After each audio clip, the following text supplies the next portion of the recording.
Sila, buenas noches. Reiterar mi felicitación por el premio recibido, con todos los merecimientos. Muchas gracias, gracias por sus palabras. Bueno, definitivamente la mirada está puesta en el Tribunal Supremo Electoral, porque luego del receso de la Asamblea Legislativa se va a llevar adelante ya un análisis y el debate de un proyecto presentado por el Tribunal Supremo Electoral. El día 14 de junio presentamos este proyecto para que sea considerado en la Asamblea Legislativa Plurinacional respecto a la Ley de Organizaciones Políticas. Es un proyecto que creemos es de vital importancia su tratamiento, su promulgación y que entre posteriormente en vigencia, porque va a llenar un vacío que en este momento existe, dado que la antigua Ley de Partidos Políticos y de Organizaciones y agrupaciones ciudadanas ya pues está descontextualizada con la normativa presente. Hay vacíos, hay problemas serios en su aplicación, y esta ley ha sido un trabajo intenso que empieza el año pasado, en el mes de mayo, con la participación ciudadana, las organizaciones políticas, las agrupaciones ciudadanas. Hemos contado con el apoyo de la cooperación internacional, fundamentalmente IDEA, la ESIT, Suecia, que nos han estado apoyando. Y bueno, este es un esfuerzo que busca fundamentalmente valorizar y también institucionalizar las organizaciones políticas. ¿Cuál es el principal objetivo de esta ley, en la parte más importante de la ley? Bueno, esta ley adecúa la normativa vigente, la Constitución Política del Estado, a las organizaciones políticas. Por ejemplo, establece los principios generales de la Constitución Política del Estado, los principios de transparencia, igualdad, imparcialidad, de lucha contra cualquier tipo de discriminación, la equidad de género. Entonces, incorpora todos estos valores. Incorpora también un régimen interno en el cual deben desarrollar sus actividades las organizaciones políticas. Revaloriza la vida orgánica de estas organizaciones políticas. Régimen interno, esta vida orgánica es... ¿En qué concepto? ¿En que, no sé, pues el líder de una organización política es el que decide y todos acatan, o que se pueda organizar de una forma democrática?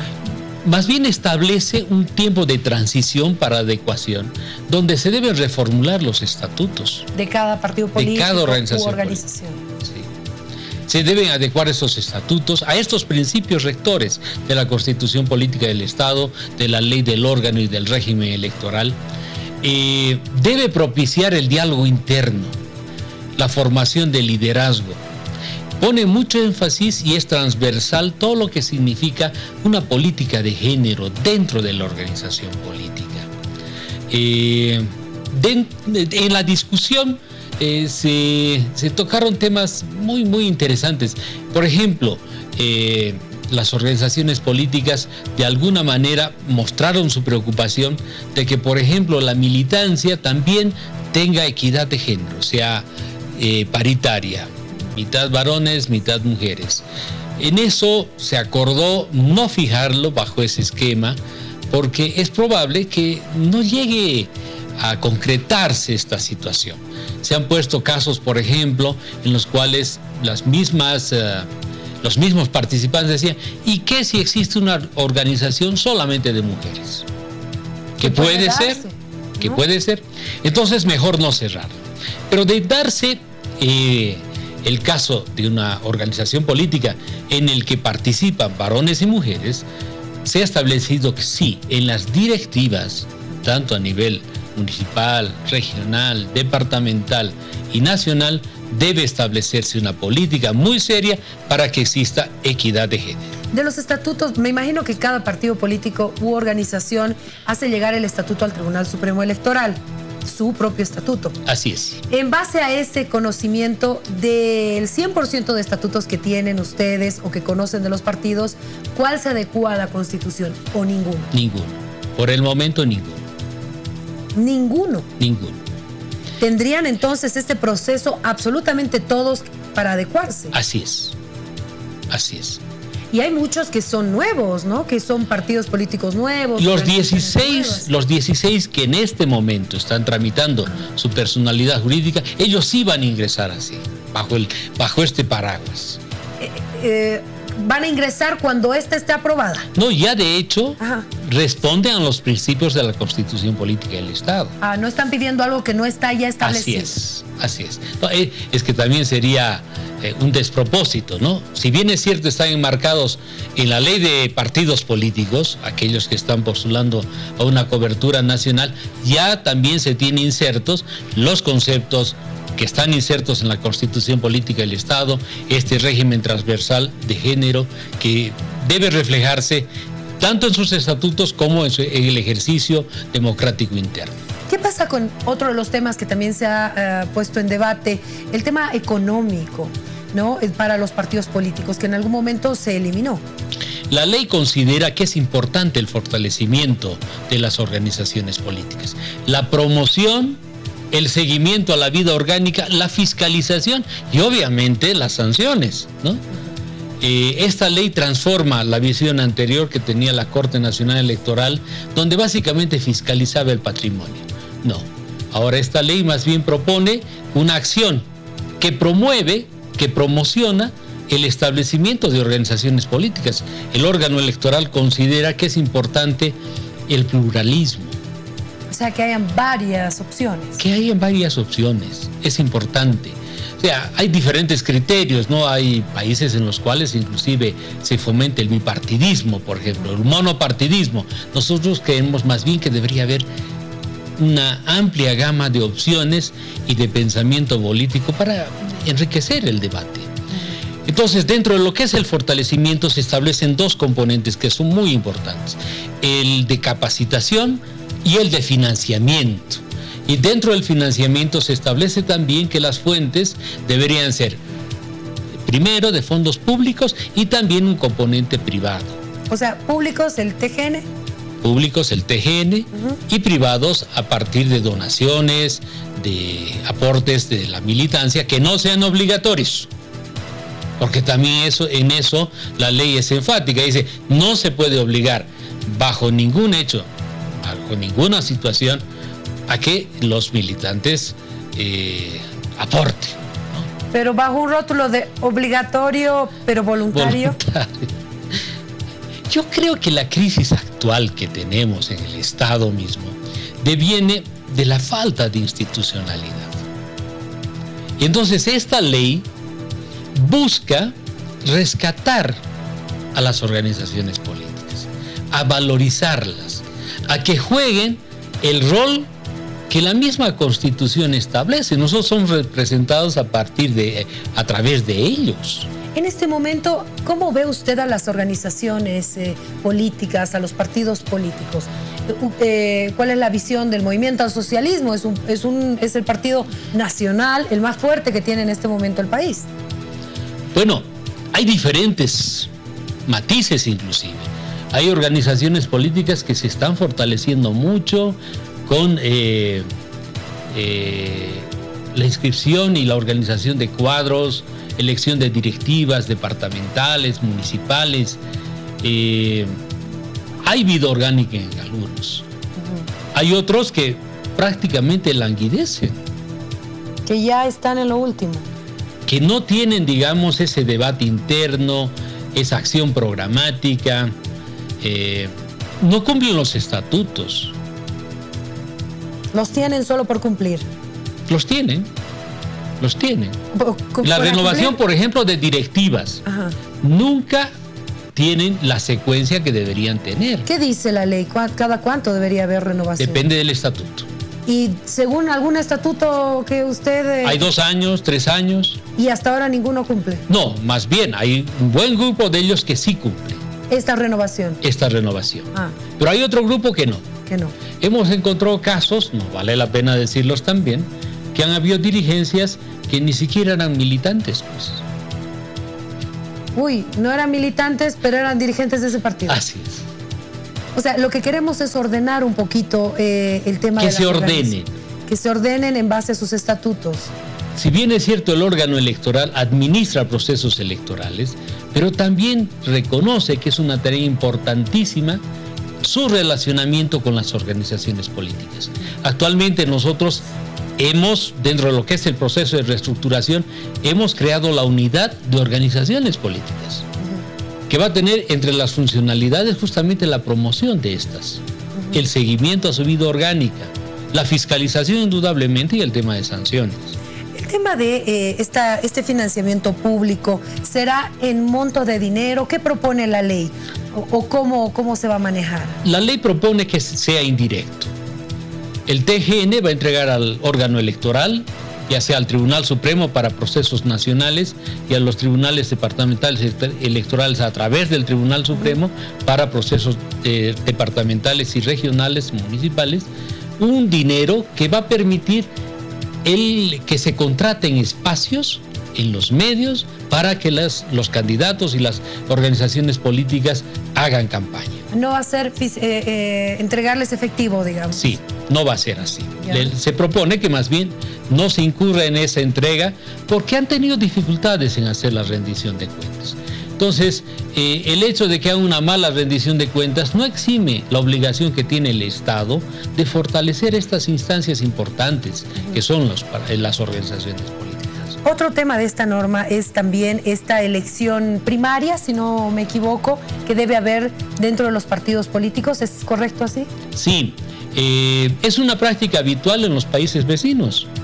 Yo he participado en el Paraguay, por ejemplo, en la elección de las primarias de los partidos políticos allá para sus candidatos a presidente y vicepresidente. Entonces es una práctica, yo creo, deseable. Ha habido un reclamo, ¿no?, en estos debates que debería profundizarse más esta suerte de elecciones primarias y por lo menos incluir a las gobernaciones, ¿no?, para que tengamos estos dos niveles que son importantes. El nacional y el departamental. Sí, pero creemos que es decisivo que al interior de la organización política los futuros candidatos tercien. Y además esa decisión es vinculante para los partidos. Ese también es un tema importante. Había una suerte de confusión, me parece, donde decía, y será vinculante. Vinculante para los partidos, porque no podría darse el caso de que una organización política tenga una primaria, elijan sus candidatos y después cambien de opinión, ¿no ve? O sea, además que estas primarias serían organizadas por el tribunal. Serían organizadas por el tribunal y además se desarrollarían en un día específico. Y con eso ya tiene un carácter vinculante. Para las organizaciones políticas. Y no es automático, ganó tantos y para el tribunal se inscribe. Escuche. En el tema de la inscripción de los candidatos, esta ocurre dentro de un periodo electoral. En ese momento se validan las condiciones.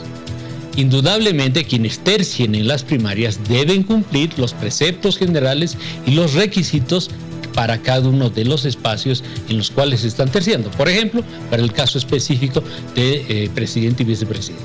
Ahora, en base a esto, la oposición sintió que esta es una forma de tal vez habilitar al presidente Evo Morales y al vicepresidente Álvaro García Linera.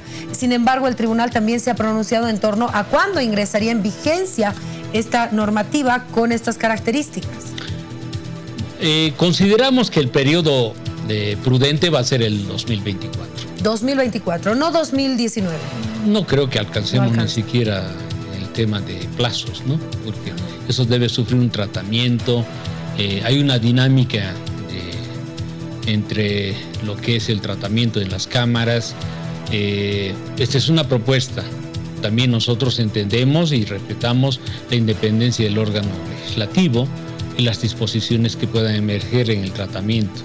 Y las cumpliremos, pues, también. Y justamente a eso va mi siguiente pregunta, porque puede haber cosas muy positivas como lo que están planteando en este proyecto. Sin embargo, la mayoría la tiene el movimiento al socialismo en la Asamblea y ya ha sido claro, por ejemplo, en esta posición del tema del financiamiento por parte del Estado, que en algún momento ya han dicho que no están de acuerdo. Yo, por lo que he visto en la evolución diferentes participaciones de los parlamentarios, veo que ha habido diferentes opiniones. Hay personas que básicamente han desahuciado que exista financiamiento estatal, público, y hay otros que sí creen que pueden entrar al tratamiento. Esperemos, como órgano electoral, se nos convoque cuando esto ingrese ya en el tratamiento mismo, en el cual podamos explicar también cuáles son las razones por las que consideramos que es preciso que el Estado financie a las organizaciones políticas. Nos preocupa mucho el origen de estos fondos. El origen de estos fondos que pueden tener diferentes orígenes, ¿no? Desde el tema de fondos lícitos totalmente a otros que sean oscuros.